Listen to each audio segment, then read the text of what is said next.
अब केस 2 क्या था? Case 2 when favourable balance as per passbook is given.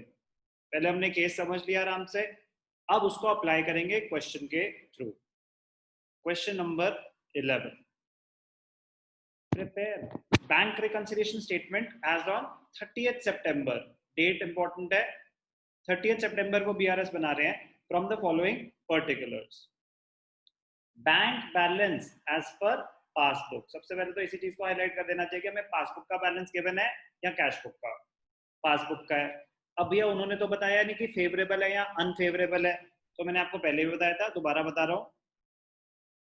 If nothing is specified, if nothing is specified, it is assumed, it is assumed that it is a favorable, it is a favorable balance।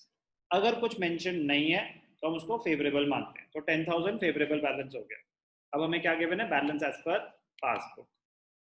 Date क्या है? क्या लिखेंगे? Bank reconciliation statement as on 30th September. Year 2019 होना चाहिए, वैसे 2020 तो आया नहीं, चेक कर लेते हैं। 2016 है, पुराना तो हो ही सकता है कुछ भी। 2016 जो डेट है वो डेट है। ओके, क्या गिवन है? Balance as per passbook. तो प्लस माइनस मेथड से करके दिखा रहा हूं। क्या है balance as per passbook? Favourable है तो प्लस साइड पे आ जाएगा, अनफेवरेबल है तो माइनस साइड। फेवरेबल है 10,000, ठीक है, 10,000 balance as per passbook. Now, passbook balance is given and we are required to calculate the balance as per cash book. So, all transactions should be analyzed from the point of view of cash book. Transaction number 2, first balance था, ठीक है। Check deposited into bank but no entry was passed in the cash book. आपको जो transaction बोल रहा है आपको वो मानना है। हमने चेक डिपॉजिट करे बट कैश बुक में दिखाना भूल गए। तो ध्यान से देखना, आपके माइंड में वर्किंग नोट कैसे फ्रेम होना चाहिए? वर्किंग नोट ट्रांजैक्शन 2 ये माइंड में फ्रेम होना चाहिए। एक होती है पासबुक, एक होती है कैश बुक। आपने चेक डिपॉजिट करा 500 का, पासबुक में तो एंट्री आ गई, वो बता रहे हैं no entry was passed in the cash book. Cash book में दिखाना भूल गए। अगर आप दिखाना भूल गए तो ट्रांजैक्शन की वजह से, अमिताशा आवाज आ रही है बेटा? Yes sir. ठीक है, 500 रुपए का चेक डिपॉजिट करा, कैश बुक यस में सर। दिखाना भूल गए। इसका मतलब बैंक में वो क्लियर हो चुका है, कैश बुक में दिखाना भूल गए। इस ट्रांजैक्शन की वजह से कैश बुक में, अब हमें कैश बुक का बैलेंस निकालना है तो कैश बुक के पॉइंट ऑफ व्यू से सोचेंगे, तो कैश बुक में बैलेंस कम आ रहा होगा या ज्यादा आ रहा होगा? सर कम आ रहा होगा। वेरी गुड, कम आ रहा होगा। तो अगर कैश बुक का बैलेंस कम आ रहा है, हमें बैंक का बैलेंस गिवन है 10,000, कैश बुक का बैलेंस इससे 500 कम आ रहा है, तो हम क्या कर देंगे? माइनस कर देंगे। जो भी गिवन बैलेंस है उसमें अगर माइनस कर देंगे 500 तो हमें पता चल जाएगा कि कैश बुक का बैलेंस क्या है। क्या लिखेंगे यहाँ पे? Checks deposited not entered, not entered in the cash book. तो क्या कर देंगे? गिवन पासबुक बैलेंस में से 500 माइनस करने हैं तो प्लस माइनस मेथड में माइनस साइड पे दिखा देंगे। Good. Third, cheques receive entered in the cash book but not send to the bank. आपके पास कुछ चेक्स आए। Now working note number 3, working note बनाने बिल्कुल भी कंपलसरी नहीं होते, तब बनाने चाहिए जब आपको कोई डाउट आ रहा है। अभी अंडरस्टैंडिंग स्टेज है, इसलिए मैं आपको हर एंट्री में बना के दिखाता हूँ। इवेंचुअली ये माइंड में सोचने। चेक रिसीव हुए तो कैश बुक में तो एंट्री आ गई, कैश बुक में बैलेंस बढ़ गया, बैंक में भेजा ही नहीं तो बैंक में बैलेंस नहीं बढ़ा। हमें कैश बुक का बैलेंस निकालना है, तो कैश बुक के पॉइंट ऑफ व्यू से सोचो, इस ट्रांजैक्शन की वजह से शब्द शब्द आवाज आ रही है बेटा? शब्द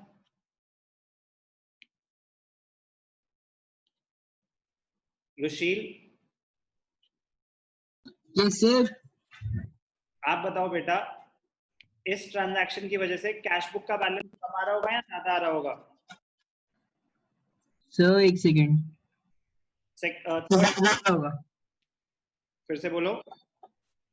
सर कैश बुक में एंटर हो गया, बैंक में नहीं हुआ है, तो कैश बुक में ज्यादा आ रहा होगा। बिल्कुल सही आंसर, कैश बुक में ज्यादा आ रहा होगा, 1200 ज्यादा आ रहा होगा। हमें कैश बुक का बैलेंस Yes. निकालना है पासबुक के बैलेंस से, तो क्या करूं, प्लस या माइनस?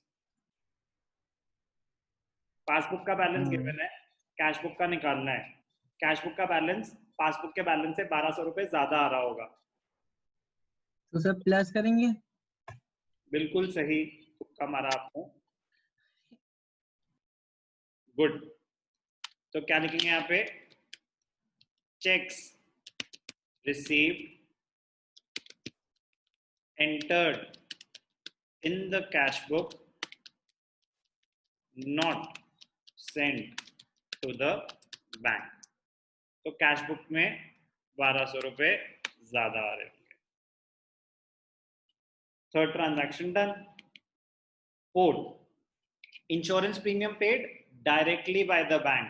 बैंक ने डायरेक्टली पे कर दिया इंश्योरेंस प्रीमियम। कितने का insurance premium?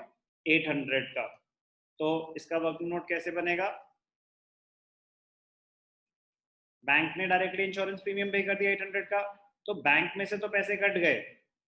Bank directly paid insurance premium का मतलब होता है कि बैंक ने पे कर दिया, हमें पता ही नहीं है अभी, तो बैंक में से तो पैसे कट गए। कैश बुक में पैसे अभी कटे नहीं है। Veer? Yes sir. Insurance premium pay करा डायरेक्टली बैंक ने, बैंक में से पैसे कट चुके हैं, कैश बुक में अभी नहीं कटे हैं। तो यस कटने की वजह से कैश बुक का जो अवेलेबल बैलेंस है वो ज्यादा आ रहा होगा या कम आ रहा होगा? सर ज्यादा आ रहा होगा। वेरी गुड, ज्यादा आ रहा होगा बैंक के बैलेंस से।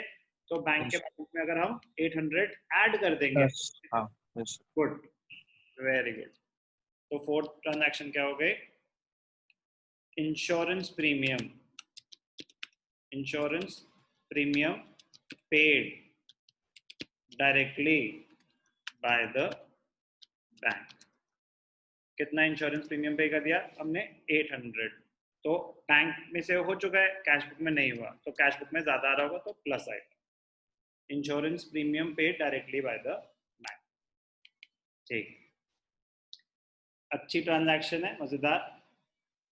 Bank charges entered twice in the cash, और ऊपर वाला है सॉरी, फिफ्थ है, bank charges entered twice in the cash book. Bank charges entered twice in the cash book, तो पासबुक में आए लेकिन पासबुक में एक ही बार आए, कैश बुक में गलती से 2 बार आपने खर्चा दिखा दिया। कितने का खर्चा है? 20। ध्यान से देखना, fifth transaction, passbook cash book, 20 रुपए के बैंक चार्जेस लगे, पासबुक से कटे, कैश बुक से कटे, कैश बुक से गलती से 2 बार दिखा दी वो एंट्री, 2 बार डिडक्ट हो गए कैश बुक से। रमा, आवाज आ रही है बेटा? Yes.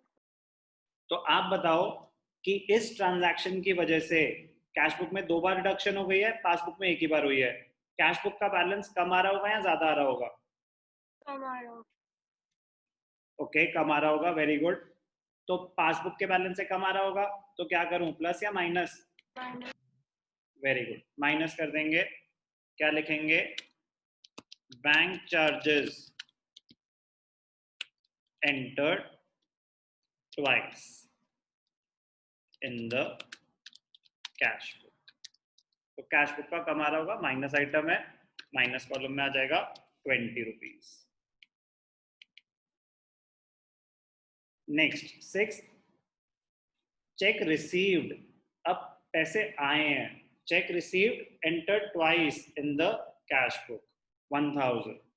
अब ध्यान से देखना, six transaction, passbook cash book, cheque आया, ठीक है जी, पासबुक में तो एंटर हो गया, कितने का चेक था? 1000 का। Enter twice in the cash book, एक एंट्री, गलती से सेम एंट्री 2 बार आ गई। सुहानी, आप बताओ बेटा, इस ट्रांजैक्शन की वजह से कैश बुक का बैलेंस कम आ रहा होगा या ज्यादा आ रहा होगा? सर ज्यादा। Very good. तो ये ऐड कर दें, हमें पासबुक का बैलेंस गिवन है और कैश बुक का निकालना है, तो ऐड कर देंगे या लेस कर देंगे? ऐड। गुड, ऐड मतलब प्लस आइटम, तो क्या कर देंगे, प्लस कर देंगे। क्या लिखेंगे यहाँ पे, check receive entered twice in the cash book, तो 1000 कैश बुक में ज्यादा आ रहा हो। लास्ट ट्रांजैक्शन ध्यान से देखना, लास्ट ट्रांजैक्शन अच्छी ट्रांजैक्शन है, बहुत बार हम कर चुके हैं, बट बहुत इंपॉर्टेंट है। जब भी बिल डिस्काउंटेड है ध्यान से पढ़ना चाहिए। बिल डिस्काउंटेड डिसऑनर्ड, हमने कोई बिल डिस्काउंट करा रखा था, हमारे पास कहीं से बिल आया, हमें पैसों की जरूरत थी, हमने बैंक से डिस्काउंट करा लिया तो हमें पैसे मिल गए।